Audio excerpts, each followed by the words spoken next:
who are afraid of Santa Claus? What, Sarah? Claustrophobic? Anyway, welcome to the holiday edition of Apache News. There's only a couple more periods till we're free. Aw, yeah. This lame cutie is Sarah. And this awesome possum right here is Val. Now let's get started. Attention seniors. Those of you who applied to UCs should keep a record of your application ID number for future reference. Make sure to submit ACT and SAT scores by the end of December. Visit College Board for more information. After accepting an admission offer, transcripts must be submitted to the campus at which you plan to enroll in. Students can log on to the application to review and, if necessary, update their telephone numbers, email addresses, mailing addresses, or SAT and ACT test scores. If there are changes to a student's academic record or other parts of the application, please refer to this website for instructions. admission.universityofcalifornia.edu/how-to-apply/after-you-apply. You know, the holidays won't be all fun and cheers if we jump off the fiscal cliff on New Year's Day. Here's Rachel Gasparini to tell us more about the looming fiscal cliff. Currently, we are in a political gridlock that is making automatic tax increases and spending cuts a very likely possibility for the new year. If both parties cannot come to a resolution, we're going to jump off something called the fiscal cliff. What each party wants to get out of this process is to make some fundamental changes to the structure of the American financial system. The Obama administration is looking to get out of this is really they want to keep tax cuts for the middle class wage earner, but they would like the wealthy wage earner to pay a higher percentage of their taxes. Republicans would like to see some major long-term systematic changes in what we call entitlement programs, which is like Social Security, Medicare, Medicaid, in which they see the growing costs of those programs potentially bankrupting the country. These things will go into effect and affect everybody, from wealthy on down to poor people. Everyone's going to pay more taxes unless they can come to some kind of agreement. There would definitely be some negative impacts on the economy, probably some increases in unemployment, and certainly some decline in our general economic outlook. Cliff is something the media uses a lot.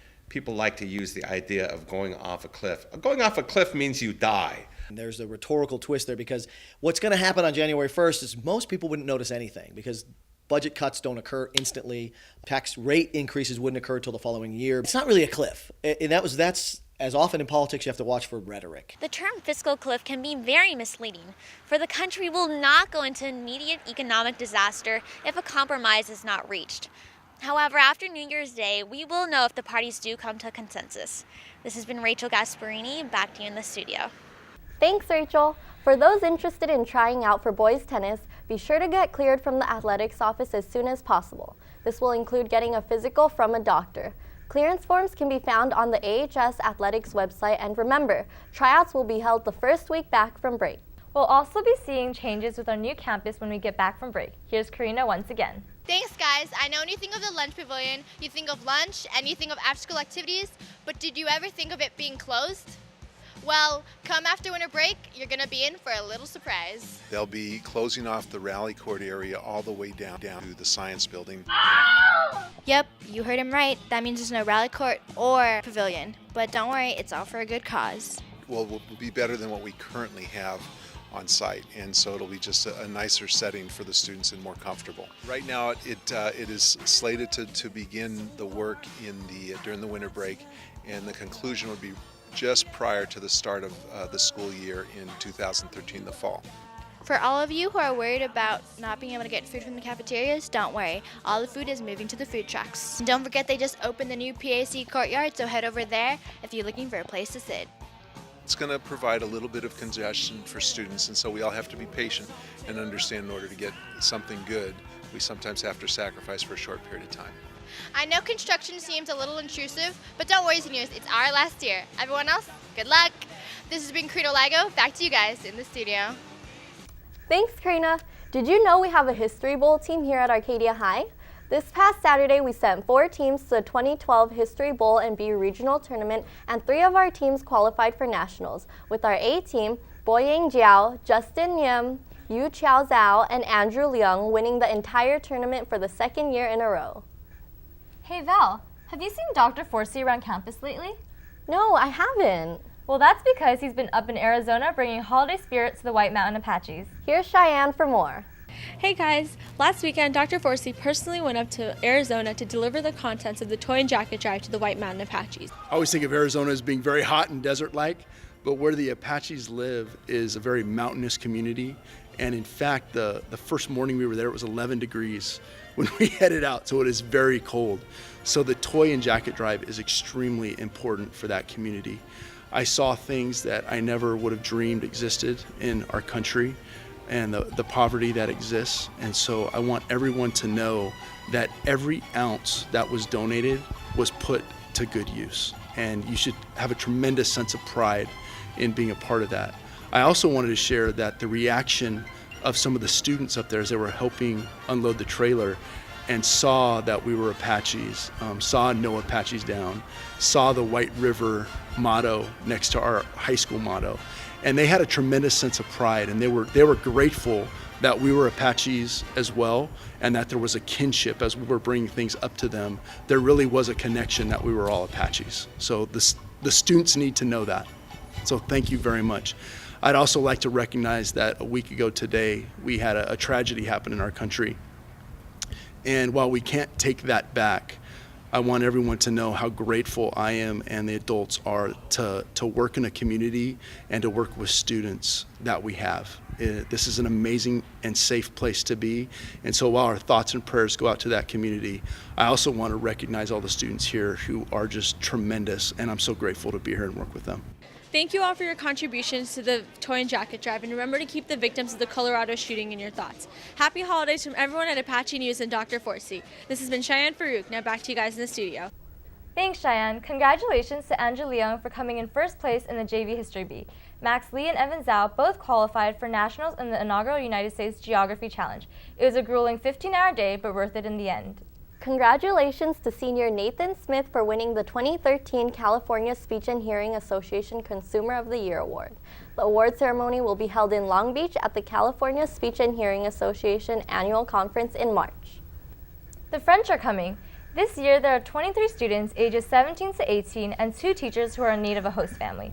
They will stay with the families for 13 nights from February 15th to February 28th of next year. If you are interested, contact Madam Vaughn in PA or email her at cvaughn@ausd.net. This is a culturally enriching experience you don't want to miss. Before we go on break, here are some ways to save both you and the school on electricity costs.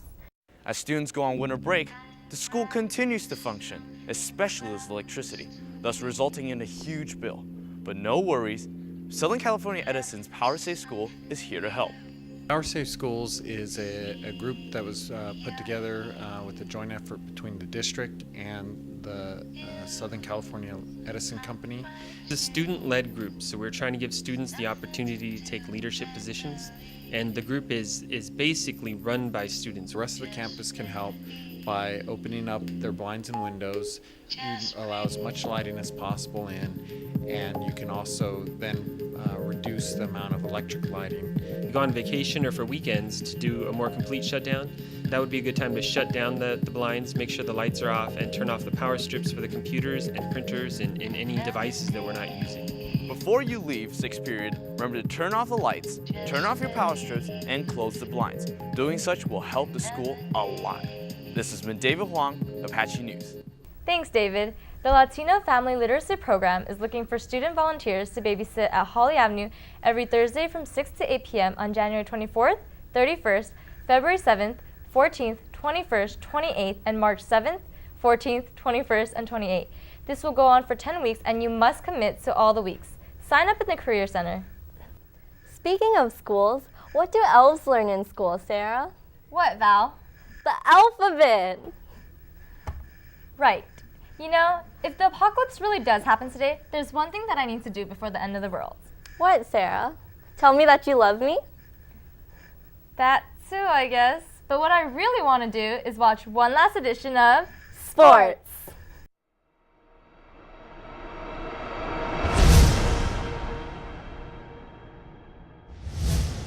Are we ready? Yeah. And one. Yeah. That's it. Let's get ready. Man, we practiced this like 15 times. Warren, you're off your game. 6, 7, 8.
clowns out there, Pep Squad is giving you a chance to show off your talents.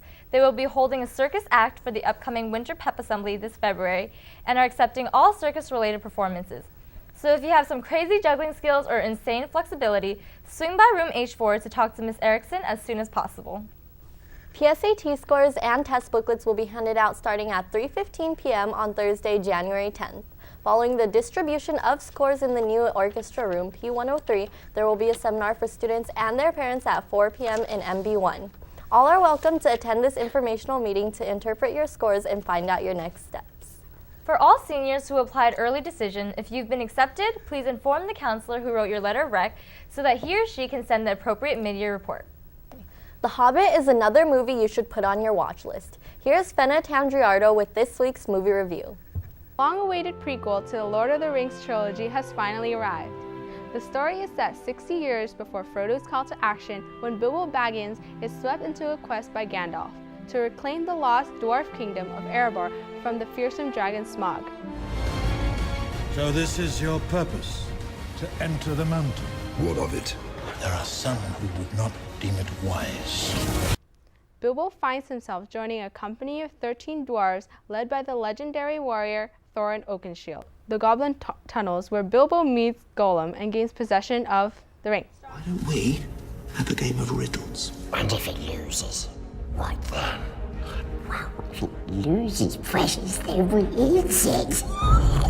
If Baggins loses, we eat it whole.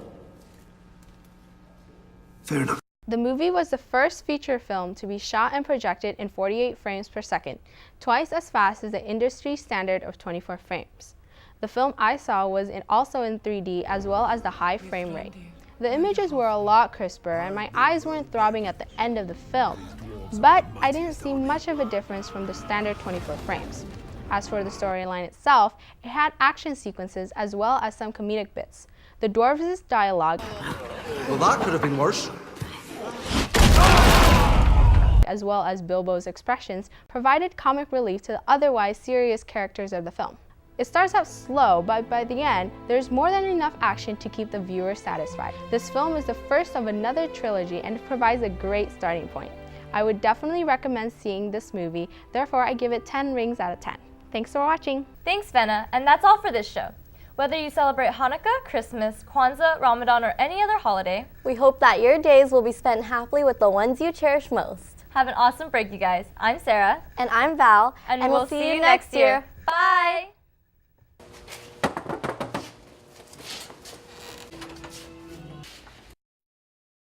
A beautiful night, walking tonight, walking in a winter wonderland. Wonderland!